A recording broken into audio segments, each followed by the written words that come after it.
ദില്ലി വായു മലിനീകരണത്തിൽ ഇടപെട്ട് കേന്ദ്ര ആഭ്യന്തരമന്ത്രി അമിത്ഷാ വിഷയം ചർച്ച ചെയ്യാൻ യോഗം വിളിച്ചു. യോഗത്തിൽ ദില്ലി മുഖ്യമന്ത്രി രേഖ ഗുപ്ത പങ്കെടുക്കും. പ്രതിഷേധം കടുത്തതോടെയാണ് അമിത്ഷായുടെ ഇടപെടൽ. ആദിൽ പാലോട് നമുക്കൊപ്പം. ആദിൽ പാലോട്, കാര്യങ്ങൾ വഷളാവുകയാണെന്ന് മനസ്സിലാക്കിയല്ലേ അമിത്ഷായുടെ ഇടപെടൽ?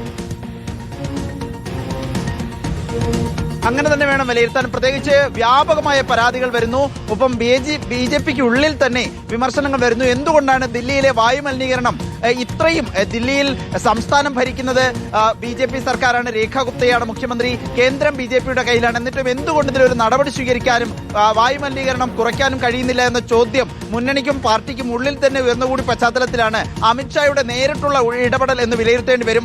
400-ന് മുകളിൽ, അത് അതിഗുരുതര സാഹചര്യമാണ് വായു മലിനീകരണത്തെ സംബന്ധിച്ചിടത്തോളം. വായു ഗുണനിലവാര സൂചികയിൽ 400-ന് മുകളിലാണ് തുടർച്ചയായ ദിവസങ്ങളിൽ ദില്ലിയിൽ രേഖപ്പെടുത്തിക്കൊണ്ടിരിക്കുന്നത്.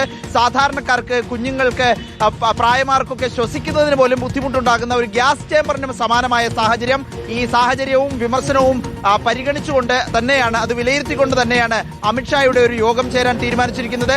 രേഖ ഗുപ്തയടക്കം യോഗത്തിൽ പങ്കെടുക്കുമെന്നാണ് മനസ്സിലാക്കുന്നത്. മുതിർന്ന ഉദ്യോഗസ്ഥർ, കേന്ദ്ര സർക്കാരിലെയും സംസ്ഥാന സർക്കാരിലെയും മുതിർന്ന ഉദ്യോഗസ്ഥർ ഈ യോഗത്തിൽ പങ്കെടുക്കുകയും ചെയ്യും. വൈകുന്നേരം 3 മണിക്കാണ് യോഗം നിശ്ചയിച്ചിരിക്കുന്നത്. സുജയ, വിവരങ്ങൾ നൽകിയത് ആദിൽ പാലോടാണ്.